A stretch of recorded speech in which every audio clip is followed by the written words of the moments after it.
Hi, it's Mark out here with you today at the gun range. It's a cold, wet, windy day, but what better place to be on a day like that than at the gun range. Today I'm out here to test a new gun. I'm going to be testing a Canik TP9 SC Elite. Now, as I'm shooting out here today, there's going to be very little talk. There'll be a little bit, but very little talking. I'm going to try to keep from making the video tedious, but I'm going to be doing a lot of shooting, a lot of testing. You won't be seeing all the shots. I'm going to put about 300, 350 rounds through it, but while I'm shooting, you'll get to see how the gun's performing. And when the video, at the end of the video, I'll come back and I'll show you the specifics of the gun. I'll show it to you, show you what's in the box. I'll talk to you about the specifics of this gun, about the interesting factors about it. But keep one thing in mind as we're going, that TP9 SC at the end of it, that stands for SubCompact. This is anything but subcompact, even though that's what it's designated as. You'll see that here in a few minutes at the end of the video when I show you the particulars of the gun and compare it to a few others. In the meantime, you're going to get to see it shoot. You'll get to see me shooting it from different distances, some steel, some cardboard, so you won't hear everything, but you'll get to see quite a bit and see the gun perform with different kinds of ammo. I'll be using some reloads. I'll be using some Blazer brass ammo. I've got a little bit of American Eagle, and I've got a few hollow points, so I'll be shooting through it. So I'll be testing it with all that. Not talking very much, shooting, and at the end of the video, I'll tell you all about the gun. So let's go out here and try the Canik TP9 SC Elite.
If there's any doubt if it'll group, there it is right there.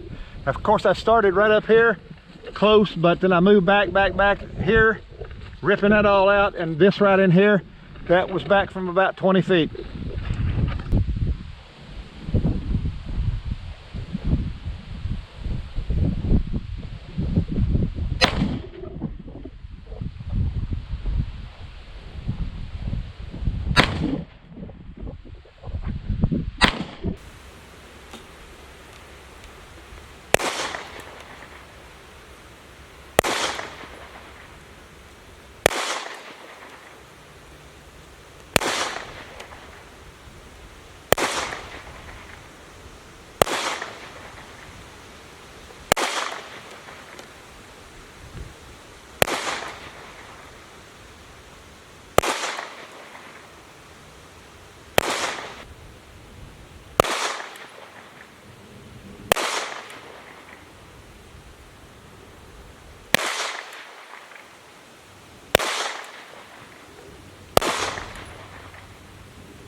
be shooting at 30 yards this time. At 4 targets down here, the 4 bigger targets. 1 magazine. The wind out here, for me, that's a long way, so we'll see how it goes.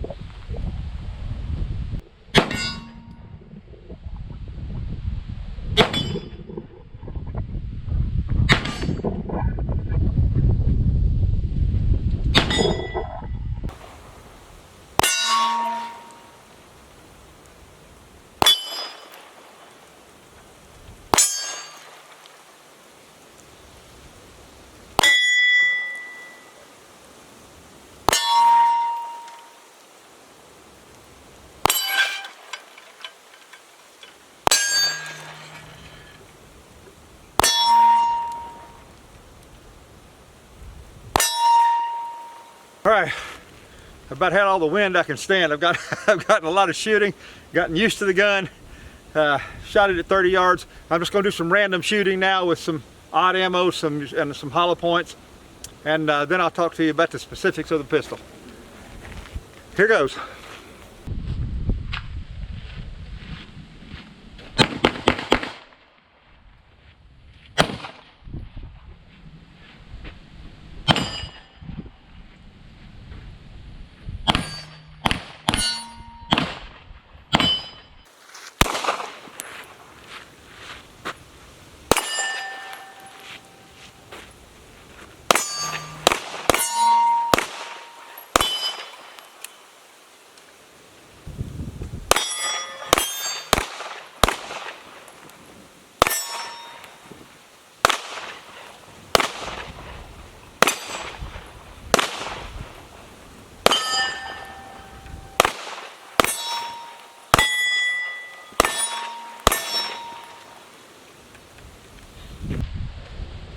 Success with the reloads. We're gonna see if it'll work with hollow points now.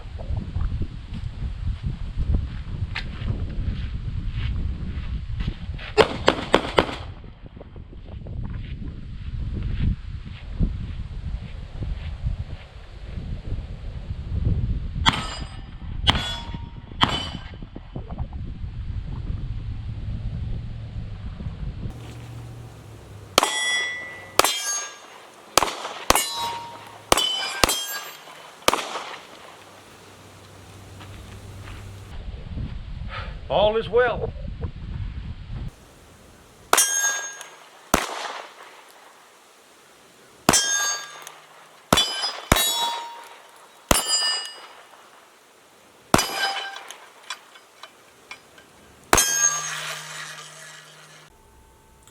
Well, I decided instead of standing out in the incessant 30-mile-an-hour winds trying to show you the pistol and show you the details, I just come on home and come in my garage and do it. So forgive any echo that you hear in here, but it's better than what I had outside at the gun range there.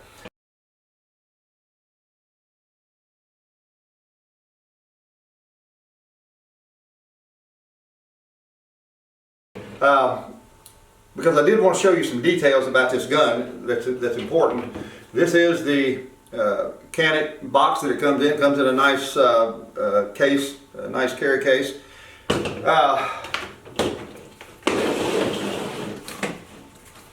In the box we have the pistol and 2 magazines. It's got a holster that I actually used. 15-round magazine, 12-round magazine that's in it. The gun is cleared without a magazine in it.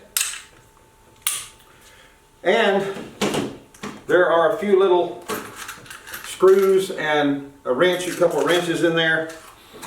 The trigger lock, and there's a manual in here, and also an extra back strap and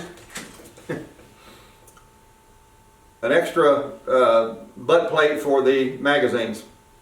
If you want to make the gun as short as possible in the grip, that's the final way to do it right there, is that butt plate. It's interesting that the Canik TP9 SC SubCompact is no SubCompact at all. What I want to get down to is functional guns. Guns that I can take to the range and shoot, actually enjoy shooting a little bit at least, and use them functionally as a practical carry gun, home defense, whatever I want to use them for. So those great big range guns that I've had are going out, and I'm moving to everything being functional for me. So in looking for 9mm pistols that would take the place of those other two that would be functional, I've looked at guns that are considered not only subcompact but micro-compact, not pocket guns, but Ruger puts out a couple of 9mm now that are very small, but they hold, I believe, 9, 10, 11 rounds. The manufacturers are coming out with these very small guns, but are building them now to accommodate more rounds because that's what people get concerned about. So in looking at all that, for anybody that follows my videos, has followed me on the Christian Gun Owner website for a long time, you know that I find micro-compact guns odious, the pocket kind, the little ones about this long where you stick down your pocket and hold with 2 fingers. I find them odious. I personally can't stand anything where my finger's hanging off the bottom of the of the grip frame. But when I was looking, so when I was looking for a gun, I came across the Canik TP9 SC subcompact, and I looked at that. I looked at it in pictures. I read the specs on it, and I thought something's out of place here, because I'm looking at these other compacts and micro compacts in 9mm guns that are actually holding 10 or 12 rounds, and I'm looking at this, and there's just something different. So I looked into it. I found the gun attractive, the TP9 SC. Finally went over to Academy Sports. I don't always tell people where I got my guns, but I got this one at Academy Sports. I'd seen it on Academy's website. I'd seen the description. I'd seen it on the Canik's website and seen the description. And it was described just like it is right here, except they all describe it with a front sight. It's not tritium. It's not tritium, but I forget what they call it. Some kind of light retention sight that they advertise them with, that once you've been in light and you go into a dark environment, it retains light for a little while. It glows in the dark for a little while. But what this actually came with, the one I found at Academy in the case, I found with this fiber optic front sight. So it's green fiber optic front sight is what I've got. And there are a lot of accessories for these, and you can buy replacements for the fiber optic, or you can buy from major sight manufacturers. You can buy sets of sights for these to replace them if you don't like what's on it. When I go looking for a gun, when I buy one, I always look for 2 things when I start using it that are going to be primary in deciding what I'm going to do with it. If I'm going to keep it, if I'm going to carry it, if I'm going to really depend on it. Number 1, does it work? In other words, when I start pulling the trigger, is the gun functioning the way it's supposed to? Is it functioning with a lot of different types of ammo? Is it functioning whether I shoot it slow, fast, medium speed? I want to know, does it work? That's the first thing and the most primary thing. Second to that, and connected to it, is the trigger. And this didn't disappoint. It's a Canik. You can see, and I'm pointing this in a safe direction, how little effort there is on this Canik trigger, which is what the guns are known for, is the trigger. Just nothing there. Almost effortless to use the trigger. So when I got on the range with this gun and I started shooting it, the first thing I found out was it works. And I mean, it works beautifully. You didn't see every shot I put through, probably close to 300 rounds. And it fired everything. It fired my factory ball ammo, 2 different kinds. It fired my reloads. It fired the hollow points. It fired everything that I put through it. And as expected, that trigger did not impose anything on me where I could say, well, no, it's a trigger. It made it harder. No. If I pull shots off to the left, it's probably because I was pulling them. And you'll see in the video that I did pull some shots. But in general, when I did what I knew I needed to do, the gun was on target. So the gun worked. The trigger was what I expected. Those 2 things, the critical things, were in place when I got started. So I knew I had a gun where everything worked. Now, here's what's interesting about this gun. If you're looking for a micro compact you're going to stick down in your pants pocket as a 9mm, don't go buy this one. I've got 2 other guns over here. The magazines in them, they are cleared. I have to show you some comparison of sizes. This is a Smith & Wesson Shield. Now, insofar, this is in the military police line, and this is considered in the military police line their subcompact. It's a 45. But when you look at it next to this 9mm, it's right down skinny. Here's the back end of it, with the 45 being on the left and the Canik being on the right. Next is my Glock 23. Look at the width of the slide on my Glock 23, which is a compact but can pass as a full-size duty pistol. And look at the slide and the frame, the back end of the frame. Now you see a much shorter grip on the Canik. The Canik here, you're going to see a much shorter grip. But what this has got is two magazines. It's got a 12-round magazine and it's got a 15-round magazine. And with my average size hands, even though it's got this little short grip right here, when I put even when I put the 12-round magazine in, all of a sudden I've got a full grip on the bottom of that thing. Now, it doesn't do anything for the back strap. It does not lengthen the grip. The grip still rides in your palm right here. My palm. I've got average size hands, but this is where it's going to ride. If you have bigger hands than this, it's going to ride right here. Even smaller hands, it's going to ride in your palm. It's not going to hang out the bottom of your palm like with a bigger gun. Here's my Glock 23. You can see that gun comes all the way down and at least is even with my palm, or the edge of my hand. Smith & Wesson Shield, same way, subcompact. On this one, I've got the full grip, but the grip up here, the actual grip, the frame of the grip here, actually hits me about an inch up from the edge of my palm. So, what we've got here is a gun with 12 rounds in it.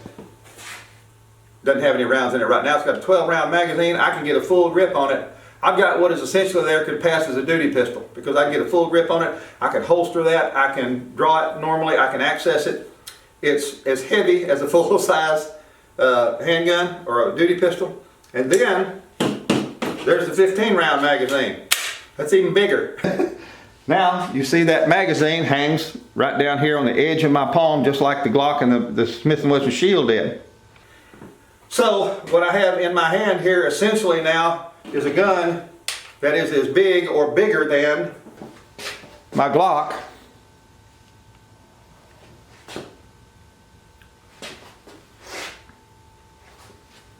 Maybe you can see that from there.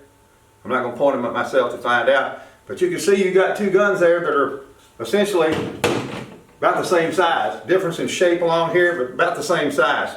So what you have here when you go looking for, if any of you are looking at this gun and you're thinking subcompact and you're thinking, you know, I'd carry it in a pocket or something, let me promise you this. You're about to pick up a gun that's going to be at least as big as the Glock 19. Glock 23, Glock 19. That's what size this gun is. That's what it competes with on the market. So, knowing that, when I went out and got it, I went ahead and bought it. I took it out and fired it. You saw the video. And now let me talk to you about what I like, dislike, so forth.